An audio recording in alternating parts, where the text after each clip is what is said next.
নিস্তব্ধ রাতে জঙ্গলের মধ্য দিয়ে দিকবেদিক ভুলে শরীরের সমস্ত শক্তি খরচ করে প্রবল বেগে দৌড়াচ্ছে এক নারী। পরনে তার এক সাদা রঙের থ্রিপিস, কোমর সমান খোলা কেশগুচ্ছ বাতাসের প্রকোপে এলোমেলো ভঙ্গিতে উঠছে। নগ্ন পায়ের পাতায় মেখে আছে কর্দমাটি। বারবার ভীত নয়নে সে পিছু ফিরে তাকাচ্ছে, পাছে আবার কেউ তাকে ধাওয়া করে কিনা সেই ভয়। দৌড়ের ফলে তার নিঃশ্বাস নিতে কষ্ট হচ্ছে, তবুও সে থামে না। পাপের সাম্রাজ্য ছেড়ে বেরোতে হলে তার থামলে চলবে না। দৌড়াতে দৌড়াতে সে যতই এগোচ্ছে ততই মনে হচ্ছে তার পায়ের অদৃশ্য শিকল ধীরে ধীরে ভেঙে গুড়িয়ে যাচ্ছে। আচমকা সেই নারী লক্ষ্য করে অন্ধকার জঙ্গলের সীমানা পেরিয়ে দূরে ল্যাম্পপোস্টের আলোয় এক হাইওয়ে রোড দেখা যাচ্ছে। মুহূর্তেই সেই নারীর ঠোঁটের কোণে ফুটে ওঠে এক অদম্যকে জয় করার পার্থিব হাসি। প্রাণপণে সে ছুটে এগিয়ে যায় সেই হাইওয়ের দিকে। দৌড়ানোর সময় গাছের এক ডালের সাথে তার গলার ওড়না আটকে যায়। সেই নারী দৌড় থামিয়ে পিছন ফিরে দুহাতে ওড়না টেনে ছোটানোর চেষ্টা করে, কিন্তু এতে উল্টে ওড়না ছিঁড়ে ওড়নার অর্ধেকটা তার হাতে চলে আসে এবং বাকি অর্ধেক সেই ডালেই আটকে যায়। বিচলিত নারী অপেক্ষা না করে সে অর্ধেক ওড়নাটুকু হাতে নিয়ে হাইওয়ের দিকে ফের ছুটতে শুরু করে। কিছু মুহূর্তের ব্যবধানেই সেই শুনশান হাইওয়েতে পৌঁছে যায়। উদ্গ্রীব নয়ন মেলে সে চারিদিকে তাকায়।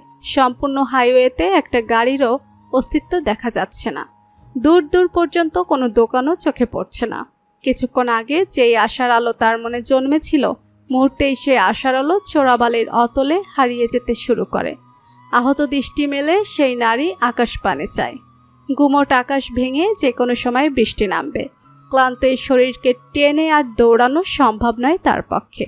এবারও কি তবে সে ব্যর্থ হবে? ফিরতে হবে সেই জাহান্নাম তুল্য পাপের রাজ্যে। পরাজয় মেনে নিয়ে অসাড় হয়ে আসা নারী দেহটা মুহূর্তেই হাঁটু গেড়ে বসে পড়ে হাইওয়ের মধ্যখানে। চোখ ফেটে তার গড়িয়ে পড়ে কষ্টচিহ্ন। তার সাথে পাল্লা দিয়ে আকাশ গর্জন তুলে বর্ষণ নামায়। ক্লান্ত রমণীর সম্পূর্ণ চিত্ত মুহূর্তেই ভিজে যায় বৃষ্টির প্রতিটা ফোঁটায়। সে মুখ তুলে ঊর্ধ্বপানে চায়। চরম অভিমান ও ক্লেশ সেই চাহনিতে, যেন নীরবে উপরওয়ালার সাথে কোনো বোঝাপড়াই মুশকুল সে। আচমকা কি হলো কে জানে, এক বিকট শব্দ ভেসে আসলো দূর হতে। সাথে সাথেই রাস্তার দুধারের ল্যাম্পপোস্টের আলো নিভে গেল। সম্পূর্ণ রাস্তা ডুবে গেল অন্ধকারে। ক্লান্ত নারী ভয়াবহ চমকে ওঠে। অসাড় দেহ টেনে অন্ধকারে দাঁড়িয়ে পড়ে সে। সাথে সাথেই কাছে কোথাও আবার বিকট শব্দ তুলে বজ্রপাত হয়। দুহাতে কান চেপে ধরে ভীত নয়ন জোড়া বুঝে নেয় রমণী।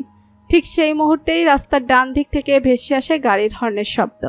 চমকে চোখ মেলে তাকাতেই দেখে অন্ধকার চিরে এক ফালি আলো এসে পড়েছে তার মুখশ্রী জুড়ে। ভালো করে লক্ষ্য করতেই বুঝতে পারে এই আলোর উৎস হচ্ছে দ্রুত বেগে অগ্রবর্তী গাড়ির হেডলাইট হতে। অন্ধকার রাস্তায় হেডলাইটের আলোয় আচমকা মাঝ রাস্তায় এক নারী অবয়ব দেখতে পেয়ে গাড়ির মালিক তড়িঘড়ি করে ব্রেক কষে, কিন্তু ততক্ষণে খুব দেরি হয়ে যায়।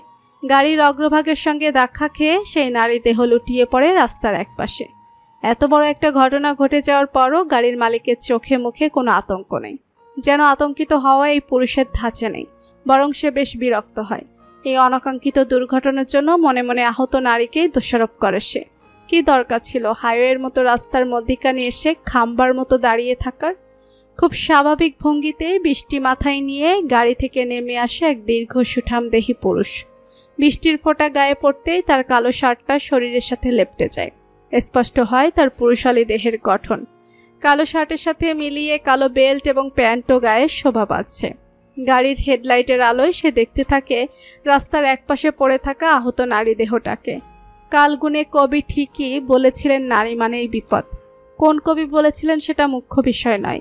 মুখ্য বিষয় হলো এই মুহূর্তে কি সে নিজের অতি গুরুত্বপূর্ণ কাজটার জন্য নির্দিষ্ট ঠিকানায় আগে পৌঁছাবে, নাকি এই নারী নামক উটকো ঝামেলাকে বয়ে হসপিটালে নিয়ে যাবে।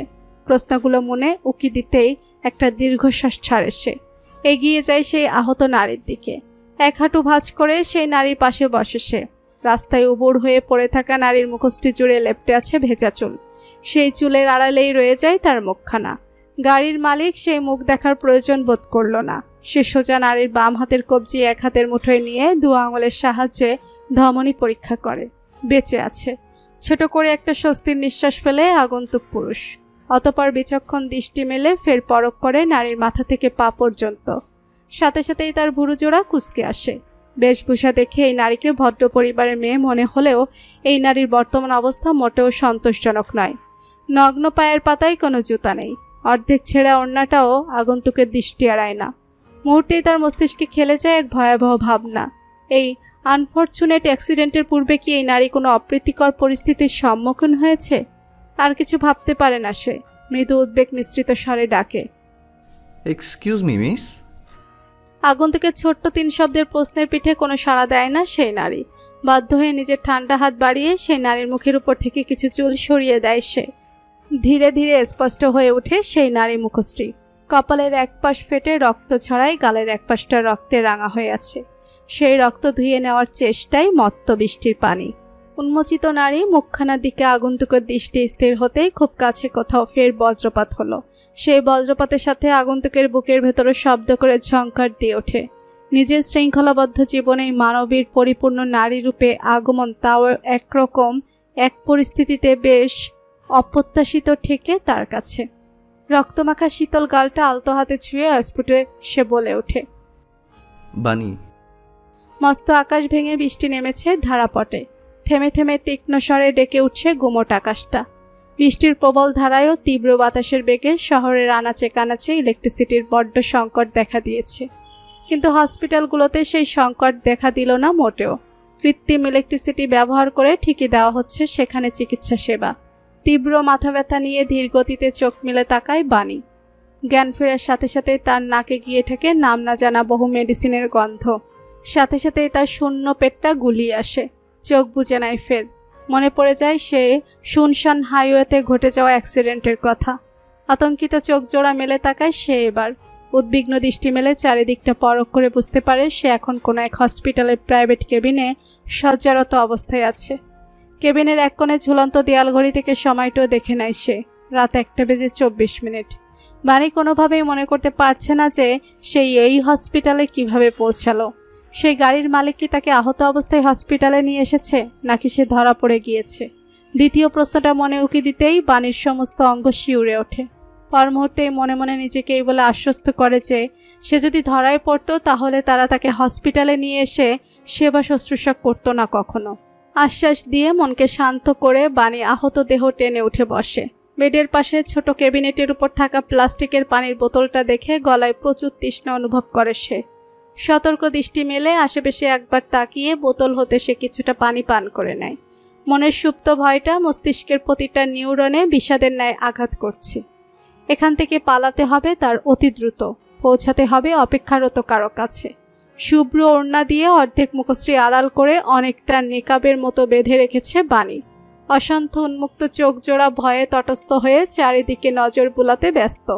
তার কেবিনের বাহিরে একজন পুরুষ অনেকটা পাহারাদারের ন্যায় দাঁড়িয়েছিল। আড়াল হতে এই দৃশ্য দেখার পর হতে বানির ভয় হচ্ছে। কোনো মতে সে ওই লোকের চোখ ফাঁকি দিয়ে কেবিন থেকে বেরিয়ে এসেছে। একবার এই হসপিটাল থেকে বের হতে পারলে সে হাঁপ ছেড়ে বাঁচে। বাহিরে তখন তুমুল বর্ষণ। কালো শার্ট পরিহিত পুরুষ বলিষ্ঠ হাতে সুকৌশলে গাড়ির স্টিয়ারিং ঘোরাচ্ছে। আচমকা ফোন বেজে উঠতেই তার মনোযোগ বিঘ্নিত হয়।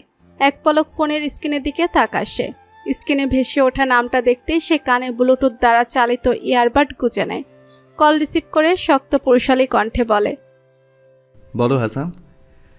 ফোনের অপর পাশ হতে বলা শব্দগুচ্ছ শুনে তার নির্লিপ্ত মুখাবয়ব শক্ত রূপ ধারণ করে। রাগ মিশ্রিত সুরে কিছু একটা আদেশ দিয়ে কল কেটে দেয়। গাড়ির স্পিড বাড়ায়। মিনিট 5 মধ্যে পৌঁছে যায় নির্দিষ্ট হসপিটালে। দ্রুত গাড়ি পার করে রেখে বেরিয়ে আসে সে। কল লিস্ট হতে ফের হাসানের নাম্বার ডায়াল করে ফোন হাতে রেখে ব্যস্ত। পায়ে মেইন এন্ট্রান্সের দিকে এগিয়ে যায়। মেইন এন্ট্রান্স চোখ তুলে তাকায় আগন্তুক মানুষটার দিকে। মুহূর্তে তার বুকের কোণে রচিন খাঁচায় কিছু একটা ধক করে ওঠে। খানিকক্ষণ আগে পানি পান করে তৃষ্ণা মেটানো গলায় যেন চোট্টের খরা নামে। তার মুখোমুখি দাঁড়িয়ে থাকা আগন্তুকের দৃষ্টিও তার উপর নিবদ্ধ বুঝতে পেরেই যেন বাণীর রক্ত শূন্য মুখশ্রী বরফের ন্যায় জমে যায়। মস্তিষ্ক জুড়ে আলোড়ন করে ওঠে কেবল একটি নাম, শাহরিয়ার দুর্জয়। 12 বছর, এক যুগ। এতগুলো বছরে দুর্জয় নামক মানুষটার বাহ্যিক গঠনে এসেছে অগাধ লক্ষণীয় পরিবর্তন। কৈশোর দেহ বদলে সেও রূপান্তর হয়েছে পরিপূর্ণ পুরুষে। তবে যেই একটা জিনিস বদলেনি তা হলো দুর্জয়ের মুখের গাম্ভীর্যতা। সেই গম্ভীর চোখের পানে আর তাকিয়ে থাকার সাহস হয় না বাণীর। দৃষ্টি নত করে ফেলে সে। মনে মনে ভাবে দুর্জয় কি তাকে চিনে ফেলল। কোনো চান্স নেই। বাণীর মুখ ওড়না দিয়ে ঢাকা, তার বাহ্যিক গড়নেও এসেছে অনেক পরিবর্তন। আর কেবলমাত্র চোখ দেখে চিনে ফেলার মতো কোনো গভীর সম্পর্ক তাদের মধ্যে কোনো কালেই ছিল না। এই সাক্ষাৎ কেবল এক অনাকাঙ্ক্ষিত ইত্তেফাক ছাড়া আর কিছুই নয়। মাথা নত রেখেই বাণী দুর্জয়কে পাশ কেটে চলে যেতে নেয়। তখনই পেছন হতে বাতাসের শোষ শব্দ ভেদ করে একটি শীতল কণ্ঠে এসে তার কানে প্রতিধ্বনিত হয়, বাণী তালুকদার। বাণীর নগ্ন পা জোড়া থমকে যায়। দু চোখ বন্ধ করে বুক ফুলিয়ে গভীর নিঃশ্বাস নেয় সে। বাণী তালুকদার। আসলেই কি সে বাণী তালুকদার? এটাই কি তার পরিচয়? না, কখনোই না। বাণী পিছু ফিরে তাকায় না। মনে যেন বিষাদ অনুভূতির বাক্স নিয়েই সে এন্ট্রান্স গেট পেরিয়ে বেরিয়ে যেতে নিলেই সেই একই কণ্ঠ ফের বলে ওঠে, আমি জানি তুমি বাণী তালুকদার, আর আমি এটাও জানি তুমি আমাকে চিনতে ভুল করনি। দমকা মাতাল হাওয়ার প্রকোপে নাকি দুর্জয়ের কণ্ঠস্বর শুনে বাণীর চিত্ত জুড়ে শিরশিরে অনুভূতি হলো তা অজানা। তার ঝিম ধরা মস্তিষ্ককে আর একটু এলোমেলো করে দিতেই বোধহয় দুর্জয় এসে তার মুখোমুখি দাঁড়ালো। বাণী চোখ তুলে তাকায় না, দৃষ্টি আবদ্ধ রাখে নিজের পা জোড়ার দিকে। দুর্জয় নিজের নির্লিপ্ত চোখ জোড়া মেলে অনিমেষ তাকিয়ে রয় বাণী নামক এই পরিপূর্ণ নারীর পানে। এতটা পরিবর্তন আদৌ সম্ভব? কালের পরিক্রমায় একটা মানুষের মধ্যে পরিবর্তন আসতেই পারে, কিন্তু তাই বলে কি তার ভেতরকার সত্তাটাও বদলে যাওয়ার মতো পরিবর্তন কোনো স্বাভাবিক বিষয়? দুর্জয়ের মতে এ কোনো স্বাভাবিক বিষয় নয়। এই ভীত দৃষ্টি আড়ষ্ট ভঙ্গিমার মালিকানা কবু বাণী হতে পারে না। মনের ভাবনা ঝুলি চেপে গিয়ে দুর্জয় গলায় দাম্ভিকতা বজায় রেখে বলে, আমার মনে বেশ কিছু প্রশ্ন উকি দিচ্ছে। আশা করছি তুমি সেগুলোর উত্তর দিতে কার্পণ্য করবে না। অল্প গরিমার দেয়াল ভেঙে দুর্জয়ের নিচ থেকে সেদে কথা বলা এবং আগ্রহ থেকে বাণী বিস্মিত। সেই বিস্ময় মনে লুকিয়ে রেখেই বাণী দৃষ্টিনত রেখে জবাব দেয়, আমার কাছে আপনার কোনো প্রশ্নের উত্তর নেই, দয়া করে যেতে দিন। দয়া এবং বাণীকে একসাথে মেলাতে হিমশিম খাচ্ছে দুর্জয়, তবুও সে বলে ওঠে, আমি তোমাকে হসপিটালে নিয়ে এসেছি। আমার প্রশ্নের উত্তর না দিয়ে তুমি যেতে পারো না। বাণীর হাঁসফাঁস লাগছে। তার দ্রুত অপেক্ষমান কারো কাছে পৌঁছাতে হবে। এদিকে দুর্জয় তাকে এভাবে জেরা করছে। বাণী তাড়া দেখিয়ে বলে, দেখুন, আমার তাড়া আছে। আমাকে হসপিটাল নিয়ে আসার জন্য আমি আপনার প্রতি কৃতজ্ঞ, কিন্তু এখন আমার যেতে হবে। দুর্জয় তীক্ষ্ণ দৃষ্টি নিক্ষেপ করে বলে, কোথায় যেতে হবে বলো, আমি পৌঁছে দিচ্ছি। আমার প্রশ্নের উত্তর তুমি গন্তব্য পথে দিতে পারবে। বাণী এক পলক চোখ তুলে তাকিয়ে ফের দৃষ্টি নামিয়ে নেয়। মনের ভেতর কাজ করছে সংশয়। দুর্জয়ের প্রস্তাব একেবারে ফেরানোর মতো নয়। বাণীর সাথে কোনো ক্যাশ নেই। এই মধ্যরাতে অন্য কারো থেকে হেল্প নেওয়াটাও কতটা সেফ তারও নিশ্চয়তা নেই। এরকম পরিস্থিতিতে দুর্জয়ের সাহায্য গ্রহণ করা ছাড়া আর কোনো পথ খোলা দেখছে না সে। তাই এক প্রকার বাধ্য হয়েই সে বলে ওঠে, পাহাড়তলি পৌঁছাতে হবে আমার। জঙ্গলের মধ্য দিয়ে টর্চ লাইট এবং রিভলভার হাতে নিয়ে দৌড়াচ্ছে রেইনকোট পরিহিত একদল পুরুষ। হন্য হয়ে খুঁজে চলেছে কাউকে। সেই দলের লিডার হিরণ হিংস্র স্বরে ডেকে চলেছে কেবল একটি নাম। তার হিংস্র স্বরের সাথে তাল মিলিয়ে ঘেউ ঘেউ করে ডাকছে গলায় শিকল পরা দুটো কালো পোষা কুকুর। পুরো জঙ্গল খুঁজেও যখন কাঙ্ক্ষিত মানুষকে পাওয়া গেল না, তখন হিরণ পা জোড়া থামিয়ে বড় বড় নিঃশ্বাস ফেলতে থাকে। প্রতিটা নিঃশ্বাসের সাথে বেরিয়ে আসছে তার তীব্র মাত্রার ক্ষোভ। দলের বাকি সকলে এই দৃশ্য দেখে তখন ভয়ে কপকাত। সকলের মনেই উকি দিচ্ছে প্রাণ সংকট ভীতি। নিজেকে কিছুটা স্বাভাবিক করে নিয়ে বেশ ঠান্ডা গলায় হিরণ দুটি ছেলের নাম উচ্চারণ করে। মুহূর্তেই ছেলে দুটো এক বুক ভয় নিয়ে হিরণের সামনে এসে দাঁড়ায়। মাথা নত রেখে তাদের একজন বলে ওঠে, সরি স্যার, চোখ ফাঁকি দিয়ে কিভাবে যে পালিয়ে গেল বুঝতেই পারলাম না। হিরণ শব্দ করে হেসে ওঠে। কোনো সাধারণ হাসি না, গা কাঁপানো পৈশাচিক হাসি।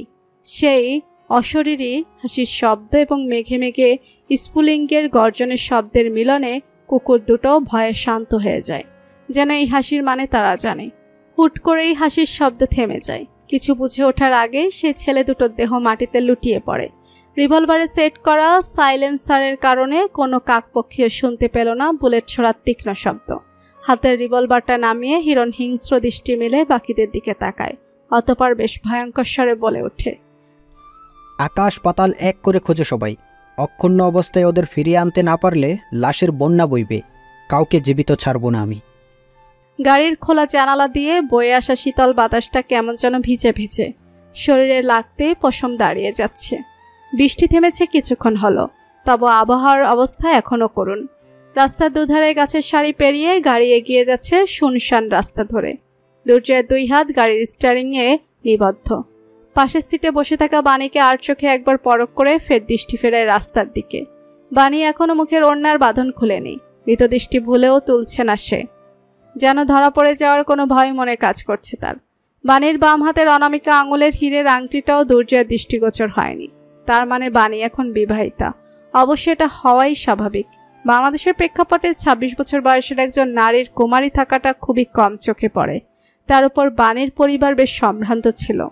আনিসুজ্জামান তালুকদার নিশ্চয়ই নিজের মেয়ের জন্য কোনো সুপাত্র খুঁজতে কার্পণ্য করেননি। মনের ভাবনা ছেড়ে ফেলে দুর্জয় পরিষ্কার গলায় প্রশ্ন করে, তুমি এই অবস্থায় হাইওয়ের মাঝখানে কি করছিলে? বাণী এরকম প্রশ্নের জন্য প্রস্তুত ছিল, তাই দৃষ্টিনত রেখেই সে নরম গলায় উত্তর দেয়, পরিবারের সাথে ঘুরতে এসেছে চট্টগ্রামে। সন্ধ্যার পর একা সি বিচে ঘুরতে বেরিয়েছিলাম। তখন ছিনতাইকারীদের কবলে পড়ি। ওরা আমার পার্স নিয়ে যায়। কোনো মতে প্রাণ নিয়ে পালিয়ে হাইওয়েতে পৌঁছাই। দুর্জয় শান্ত মনে শুনল বাণীর বলা মিথ্যে উত্তরটা। পাল্টা প্রশ্ন করল না আসল সত্যটা কি। কাটকাট গলায় সর্বদা সত্য বলে বেড়ানো মেয়েটা হাঁসফাঁস করতে করতে যেহেতু মিথ্যাটা বলেছে, তার মানে সে দুর্জয়ের সাথে নিজের ব্যক্তিগত ব্যাপারে কোনো কথা বলতে ইচ্ছুক নয়। দুর্জয় তাই আর এই ব্যাপারে আগ্রহ দেখায় না। ইতিমধ্যে সে যথেষ্ট যেচে কথা বলে ফেলেছে নিজের আত্মগরিমা ভেঙে। এর থেকে বেশি সীমা লঙ্ঘন তার দ্বারা সম্ভব নয়। গাড়ির ভেতরটা আলোকিত করে রাখা মৃদু আলোটা বাণীর কাছে বেশ অসহ্যকর হোক। মনে হচ্ছে এই বুঝি এই আলোর সাহায্যে দুর্জয় তার লুকানো কোনো কথা জেনে যাবে। মনের অসহ্যকর অনুভূতিটা মুখ ফুটে আর বলে না বাণী। তবে কিছুক্ষণের মধ্যেই দুর্জয় নিজেই সে আলো নিভিয়ে দিয়ে শান্ত স্বরে বলে, আলোটা আমার চোখে লাগছে তাই নিভিয়ে দিলাম, আপত্তি থাকলে বলো। বাণী কোনো টুশব্দ করে না। সে কিছুটা হাঁপ ছেড়ে বাঁচে। ভীত চোখ জোড়া তুলে সে পাশের ড্রাইভিং সিটে বসে থাকা পুরুষকে এক পলক দেখেই দৃষ্টি ফিরিয়ে নেয়। গভীর চোখ জোড়া স্থির করল জানালার বাহিরে। ডুব দিল অতীতে। সময়টা যখন 1419 বঙ্গাব্দের মাঘ মাস। ইংরেজিতে সুস্পষ্টভাবে বললে সময়টা 2012 সালের জানুয়ারি মাস। হাড় কাঁপানো শীতের কুয়াশায় সম্পূর্ণ সিলেট যখন ঢাকা পড়ে আছে তখনকার কোনো এক সকালের চিত্র। শোরগোলে পরিপূর্ণ ক্লাসের লাস্ট টেবিলে মাথা এলিয়ে চোখ বুজে রেখেছে এক কিশোরী। ইংরেজি মিডিয়ামে পড়ার দরুন তার গায়ে রয়েছে একটা সাদা শার্ট এবং কালো প্যান্ট। শীত হতে রক্ষা পেতে সাদা শার্টের উপর পড়েছে একটা কালো কোট। নিম্ন তাপমাত্রার ফলে তার সুডৌল নাকের আগাটা টকটকে লাল হয়ে আছে। ব্যান্স হেয়ার কাট দেওয়া চুলগুলো উঁচু করে পনিটেল করা। আচমকা সম্পূর্ণ ক্লাস নীরব বনে যায়। কিছু সময় গড়াতে একটা বিকট শব্দে কিশোরীর তন্ডা ছুটে যায়। সে ধরফরিয়ে উঠে দাঁড়িয়ে বলে, ইয়েস ম্যাম। মোটা ফ্রেমে চশমা পরিহিত শিক্ষিকা বেশ রূঢ় স্বরে প্রশ্ন করে, why are you sleeping in the classroom Bani? বাণীর মনোযোগ ততক্ষণে মিশকে অতিক্রম করে সুদূরে বোর্ডের সামনে ব্যাগ কাঁধে দাঁড়িয়ে থাকা নতুন ছাত্রের দিকে নিবদ্ধ হয়। ভাবভঙ্গিহীন সেই কিশোরের কোটের উপর বুকের দিকটায় আটকে থাকা নেমপ্লেট হতে জেনে নেয় তার নাম শাহরিয়ার দুর্জয়। বহুক্ষণ যাবৎ সেই নিখুঁত মুখটা একধ্যানে দেখে বাণী। তার ধ্যান ভাঙে মিসের বিরক্তি মিশ্রিত ডাক শুনে, হোয়ার ইজ ইউর মাইন্ড বানি? মিসের থেকে সামান্য ধমক শুনে আপন চেয়ারে বসতেই বাণী লক্ষ্য করে তার পাশের চেয়ারে বসা আরমিনও হা হয়ে সেই নতুন ছাত্রের দিকে তাকিয়ে আছে। বাণী নির্লিপ্ত ভঙ্গিতে আরমিনকে সতর্ক করে বলে ওঠে, ব্রাদার ইন লকে খারাপ নজরে দেখতে হয় না আরমিন বেবি। আরমিন সরু চোখে বাণীর দিকে তাকিয়ে প্রশ্ন করে, who is my brother in law? That boy Durjoy. ভবিষ্যতে গিয়ে এই ছেলেটা তোর বেস্ট ফ্রেন্ডের হাজবেন্ড হবে। I am manifesting a future with him. অতীতের স্মৃতিচরণ হতে বেরিয়ে আসে বাণী। তার দুচোখ ভরা ছলছলে অশ্রুর দল। সামান্য প্রশ্রয় পেলেই যেন তারা চোখের কঠোর ঠেলে বেরিয়ে আসবে। কিশোরী বাণী কি জানতো তার ছোটখাটো সেই তথাকথিত ক্রাশ, এই ফার্স্ট সাইট নামক অনুভূতিটা কি এক তীব্র মহামারীতে রূপ নেবে? কিশোরী বাণী কি কভু জানতো তার ভবিষ্যতে কি অপেক্ষা করছে? উহু, জানতো না। জানলে সে পালিয়ে যেত বহু পূর্বে। সব ছেড়ে দূরে কোথাও পালিয়ে যেত, মুছে দিত নিজের অস্তিত্ব। দুর্জয় শান্ত স্বরে বাণীর সম্বিত ফিরে, পৌঁছে গিয়েছি। বাণী এক পলক দুর্জয়কে দেখে ব্যস্ত হাতে নিজের সিট বেল্ট খুলে গাড়ি থেকে নেমে আসে। দ্রুত পায়ে এগিয়ে যায় রাস্তার পাশে ইটের তৈরি একতলা বাড়িটার সামনে। কলিং বেল বাজিয়ে অপেক্ষা করে দরজা খোলার। পুরোটা সময় এক মুহূর্তের জন্য সে পেছনে ফিরে তাকায় না। দূর হতে অস্থির ভঙ্গিতে দ্বার প্রান্তে অপেক্ষারত বাণীকে দেখতে থাকে দুর্জয়। ঠিক সেই মুহূর্তে তার ফোনটা শব্দ তুলে বেজে ওঠে। ফোনটা রিসিভ করতে অপর পাশ থেকে গম্ভীর স্বরে আসে কঠোর অর্ডার। অর্ডার মানতে বাধ্য দুর্জয় গম্ভীর স্বরে উত্তর দেয়, এখনই আসছি। ব্যাস, ফোনটা রেখে শেষবারের মতো বাণীকে দেখে নিয়েই দুর্জয় গাড়ি স্টার্ট দেয়। শাসা শব্দ তুলে প্রস্থান করে সেখান থেকে। হয়তো আর এক মুহূর্ত অপেক্ষা করলেই সে দেখতে পেত দরজা খুলে ভেতর থেকে বেরিয়ে আসা ছোট্ট এক মানবীকে, যাকে দুহাতে বুকে জড়িয়ে নিয়েছে বাণী। লম্বা করিডোর পেরিয়ে সামনে এগিয়ে যাচ্ছে দীর্ঘদেহী নির্দিষ্ট ইউনিফর্ম পরিহিত এক পুরুষ। চলার পথে যাদের মুখোমুখি হচ্ছে সকলেই আপন অবস্থানে দাঁড়িয়ে পড়েছে সাথে সাথে। এক হাত তুলে কপালে চেপে জানাচ্ছে স্যালুট। কিন্তু সেই পুরুষ সেদিকে তোয়াক্কা না করে আপাতত দ্রুত পায়ে এগিয়ে যাচ্ছে নির্দিষ্ট এক রুমের দিকে। একটা বিশাল আকারের দরজার সামনে এসে দাঁড়াতেই সে প্রাণ ভরে নিঃশ্বাস নেয় খানিকটা। সেই সিংহদ্বারের একপাশে দেয়ালের সাথে অ্যাটাচড রয়েছে আধুনিক কালো রঙের একটি ডিভাইস, যাকে ইংরেজিতে বলা হয় ফিঙ্গারপ্রিন্ট সেন্সর। নিজের বৃদ্ধাঙ্গুলটি সেই সেন্সর ডিভাইসে চেপে ধরতে এক ধরনের সবুজ সিগন্যাল লাইট জ্বলে ওঠে। বিশাল আকারের সেই অটোমেটেড দরজা আপন গতিতে দুদিকে ধীরে ধীরে সরে যায়। খুলে যায় প্রবেশপথ, যার অর্থ হলো you have the access to enter this room now. এই রুমে প্রবেশের জন্য দুটি জিনিস খুব গুরুত্বপূর্ণ। প্রথমত ফিঙ্গারপ্রিন্ট এবং দ্বিতীয়ত ইউনিফর্ম। যেহেতু এই দুটি জিনিসই তার কাছে রয়েছে, তাই সে আর অপেক্ষা না করে প্রবেশ করে ভিতরে। সুবিস্তীর্ণ রুমের মধ্যিখানে সাদা রঙের আয়তকার আকৃতির বিশাল এক টেবিলের দুপাশে বসে রয়েছে 4 জন গুরুত্বপূর্ণ সদস্য। তাদের গায়ে রয়েছে নির্দিষ্ট ইউনিফর্ম। টেবিলের এক মাথায় দুহাতে ভর দিয়ে সামান্য ঝুঁকে দাঁড়িয়ে খুব গুরুত্বপূর্ণ আলোচনায় ব্যস্ত 40 এক বলিষ্ঠ পুরুষ। কঠোর শৃঙ্খলার ভেতর আবদ্ধ জীবনের প্রভাবে মুখশ্রী জুড়ে মধ্যবয়স্কের ছাপ স্পষ্ট বোঝা যাচ্ছে না। নাম তার জুলফিকার মুস্তফা। জুলফিকারের গুরুত্বপূর্ণ কথার মাঝখানে মিটিং রুমে প্রবেশ করে 27 এক পুরুষ। টেবিলের সামনে এসে সে দুহাত পিঠের পেছনে নিয়ে ভাঁজ করে স্থির ভঙ্গিতে দাঁড়ায়। মুখশ্রী জুড়ে তার লেপ্টে আছে গম্ভীরতা। সেই গম্ভীর মুখশ্রীর দিকে এক মুহূর্তে তাকিয়ে থেকে জুলফিকার শান্ত স্বরে বলে ওঠে, the wait is over now, it's time to hunt. তুমি কি প্রস্তুত? শক্ত চিত্তের পুরুষ স্পষ্ট গলায় জবাব দেয়, সদা প্রস্তুত। জুলফিকার তার সামনে থাকা ল্যাপটপে কিছু একটা করে সোজা হয়ে দাঁড়ায়। সাথে সাথেই তার পেছনে থাকা বিশাল প্রজেক্টের স্ক্রিনে ভেসে ওঠে 7 জন যুবকের ছবি। প্রত্যেকের ছবির নিচে ইংরেজিতে গোটা অক্ষরে লেখা রয়েছে তাদের সম্পর্কিত প্রয়োজনীয় তথ্য। জুলফিকার বেশ স্বাভাবিক ভঙ্গিতে বলে ওঠে, এই অপারেশন কতটা গুরুত্বপূর্ণ সেই বিষয়টা মাথায় রেখেই হেডকোয়ার্টার্স থেকে তোমাকে এই দায়িত্ব দেওয়া হয়েছে। সাথে থাকবে প্ল্যান্টনের সব থেকে দক্ষ 7 জন লেফটেন্যান্ট। আশা করছি you will not let us down. Major Shahriar Durjoy. Durjoy মুখভঙ্গি স্থির রেখে জবাব দেয়, I am honoured to serve my country sir. Zulfikar সহ উপস্থিত বাকি 4 জনের মুখে ফুটে ওঠে মৃদু হাসি। নামের আগে লেফটেন্যান্ট কর্নেল পদবীর অধিকারী জুলফিকার মুস্তফা বলে ওঠে, লেফটেন্যান্টদের কাছে ইতিমধ্যে অর্ডার পৌঁছে গিয়েছে। They will be coming soon. আধা ঘন্টার মধ্যে you can meet all of them in the ground. রাতের অন্ধকারটা কাটা পড়েছে গ্রাউন্ডের চারিদিকে জলজল করা ইলেকট্রিক্যাল বাতির সুফলে। উন্মুক্ত সবুজ মাঠ জুড়ে রয়েছে সমান করে ট্রিমিং করা ঘাসের সমারোহ। ঘণ্টাখানেক আগে থেমে যাওয়া বৃষ্টির প্রমাণ চিহ্ন হিসেবে ভেজা ঘাসগুলোকে খুব সতেজ দেখাচ্ছে। আচমকা শান্ত মাঠের ঘাসগুলো ব্যাপক বাতাসের প্রকোপে অস্থির হয়ে উঠল। চারিদিকে ছড়িয়ে পড়ল তীক্ষ্ণ সাই সাই শব্দ। আকাশ হতে নেমে এলো এক সামরিক হেলিকপ্টার। এই বিমানের নাম মিল MI-17। রাশিয়ায় তৈরি 2 টারবাইন যুক্ত এই পরিবহন হেলিকপ্টার খুব বিশেষ কোনো কারণ ছাড়া ব্যবহার হয় না। আজও তার ব্যতিক্রম নয়। হেলিকপ্টারের ভেতর থাকা মানুষগুলো বেশ গুরুত্বপূর্ণ। মূলত তাদের সুরক্ষিতভাবে আগমন নিশ্চিত করার জন্যই লেফটেন্যান্ট কর্নেল জুলফিকার মুস্তফা নিজের সিনিয়র কর্নেলের অনুমতি নিয়ে এই হেলিকপ্টার পাঠিয়েছে। 32 জন সৈন্য সদস্য ধারণ ক্ষমতাকারী বিমানটা মাটি হতে খানিকটা উঁচুতে এসে স্থির হলো। বিমানের উপরের অংশে প্লেটের মতো ধারালো পাখাটা তখনও শব্দ তুলে একটি শক্ত মাস্তুলকে কেন্দ্র করে ঘুরছে। বিমানের একদিকের দরজাটা খুলে যেতেই সেই দরজা দিয়ে পরপর 7 জন যুবক সুকৌশলে লাফিয়ে মাঠে নেমে পড়ে। পিঠে তাদের বিশাল বিশাল ব্যাকপ্যাক। তারা নেমে পড়তে বিমানটা শব্দ তুলে ফের প্রস্থান করে সেখান থেকে। সুঠামদেহী 7 জন পুরুষ আলাদা আলাদা প্লাটুনের লেফটেন্যান্ট হওয়ার সুবাদে পরস্পর পরিচিত নয়। আপাতত তারা নিজেদের মধ্যে কোনো কথা বলছেও না, বরং আগ্রহী দৃষ্টি মেলে চারিদিকে তাকিয়ে দেখছে। গ্রাউন্ডের সীমানা প্রান্তে বেশ কিছু বন্দুকধারী নিরাপত্তা কর্মীকে দেখা যাচ্ছে।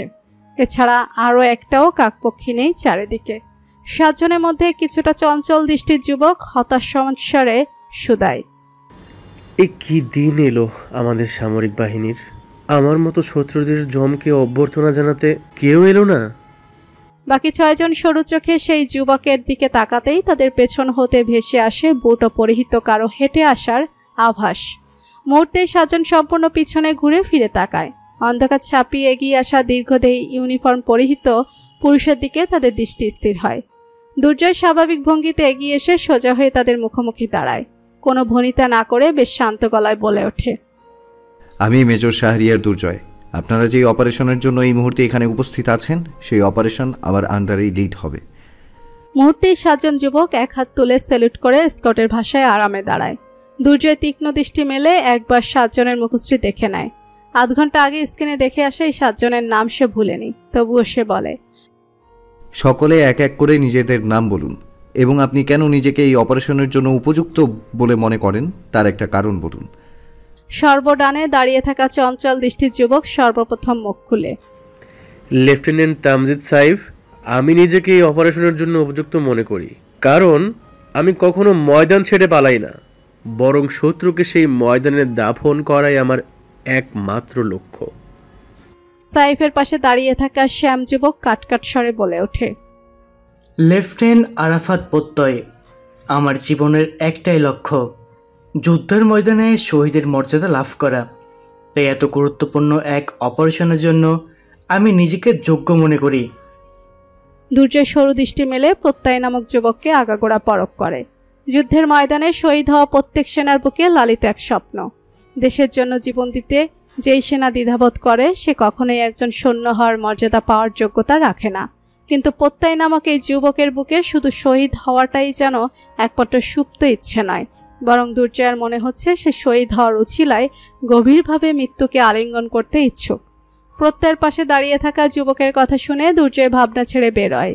এই মুহূর্তে বেশ চিকন এবং লম্বা করে এক যুবক আপন পরিচয় দিচ্ছে, লেফটেন্যান্ট সাদাত সরকার। পর্যায়ক্রমে এক এক করে বাকি 4 জনও নিজেদের নাম এবং উপযুক্ত মনে হওয়ার কারণ জানায়। অবশিষ্ট 4 জনের নাম হলো ইমতিয়াজ রাফি, রিদওয়ান ইশরাক, ফারদিন ইসলাম এবং জুনায়েদ রফ। প্রাথমিক পরিচয় পর্বটুকু শেষ হতেই দুর্জয় 7 জনকে উদ্দেশ্য করে বলে, আগামীকাল সকাল 7টায় তোমাদের সাথে দেখা হবে। Good night. 2 বাক্যের কথাটুকু শেষ করে দুর্জয় বিলম্ব না করে সেখান থেকে প্রস্থান করে। পেছনে রয়ে যায় সেই 7 যুবক। সাইফ হতাশ গলায় বলে, এই কার আন্ডারে আমার অভিযান করতে হবে? মেজরের মুখ দেখেই তো আমার মনের সুপ্ত রসিকতারা নিজের স্বকীয়তা হারিয়ে ফেললো। তার উপর আবার এখন বাজছে রাত প্রায় 3:30। ঘুমাতে ঘুমাতে 4টা বাজবে। মাত্র 2 ঘন্টা ঘুম নসিব হলো আমার ভাগ্যে। এরকম চলতে থাকলে তো অভিযান শেষে আমি 2 চোখের নিচে বিশাল ডার্ক সার্কেল গিফট পাবো। রাফি শান্ত পায়ে এগিয়ে যেতে যেতে ঘুম জড়ানো স্বরে বলে ওঠে, আল্লাহর কাছে শুকরিয়া আদায় করো যে অন্তত 2 ঘন্টার জন্য হলেও কপালে ঘুম নসিব হয়েছে। এখানে দাঁড়িয়ে আফসোস করতে থাকলে সেটাও হারাবে। রাফিকে অনুসরণ করে জোনায়েদও তার পিছু পিছু যেতে যেতে বলে ওঠে, তাছাড়া আমার মেজরকে বেশ পছন্দ হয়েছে, চেহারার মধ্যে ব্যক্তিত্বের ছাপ স্পষ্ট। রাফি আর জোনায়েদের পিছু পিছু বাকিরও এগিয়ে গেলে সাইফ ফের হতাশ গলায় শুধায়, এই 6 জন দেখি আস্ত উজবুক। হায় রে, সমস্যা নেই, আমাদের মতো রং পুরুষের সাথে থাকতে থাকতে এদের ব্ল্যাক অ্যান্ড হোয়াইট লাইফও রঙে পরিপূর্ণ হয়ে যাবে। সবশেষে সাইফ একটা দীর্ঘশ্বাস ফেলে এগিয়ে যায় বাকিদের পিছু পিছু। আগামীকাল তাদের জন্য অপেক্ষা করছে এক নতুন ভোর। কাঠের তৈরি সরু বিছানার মধ্যিখানে হেলান দিয়ে বসে আছে বাণী। আনমনে ডুবে আছে সে আপন ভাবনার জগতে। এত বছর পর আচানক দুর্জয়ের সাথে দেখা হওয়াটা যেন তার মস্তিষ্কের সকল সাজানো পরিকল্পনা এলোমেলো করে দিয়েছে। বাণী মনে মনে নিজেকে শুধায়, এলোমেলো হলে চলবে না। এত দূর এসে ধরা পড়তে চাই না আমি। দুর্জয়ের সাথে আমার সাক্ষাৎ কেবলমাত্র একটা অ্যাক্সিডেন্ট ছিল। সেই কাকতালীয় অ্যাক্সিডেন্টে বিভোর হয়ে ধরা পড়লে সব শেষ হয়ে যাবে। এটাই শেষ সুযোগ আমার। বাণীর ভাবনার মাঝে একটা ছোট্ট কোমল হাত তার গাল ছুঁয়ে দেয় আলতো করে। বাণীর ধ্যান ভাঙে। সে চোখ নামিয়ে নিচের দিকে তাকায়। তার বুকের সাথে লেপ্টে মাথাটা সামান্য উঁচু করে তার দিকে তাকিয়ে আছে ল্যাভেন্ডার রঙের ফ্রক পরিহিত এক শিশু। সেই ছোট্ট মানবিক কোমল স্বরে প্রশ্ন করে ওঠে, তুমি কিভাবে ব্যথা পেয়েছো মাম্মাম? ছোট্ট মুখটার পানে তাকাতেই বাণীর মুখে মৃদু হাসি ফুটে। সে নরম গলায় বলে, মাম্মা, তোমাকে বলেছিলাম না যে আমরা হাইড অ্যান্ড সিক খেলছি? ছোট্ট মানবী উপর নিচ সামান্য মাথা নেড়ে হ্যাঁ বলে। বাণী তার কপালে একটা চুমু খেয়ে বলে,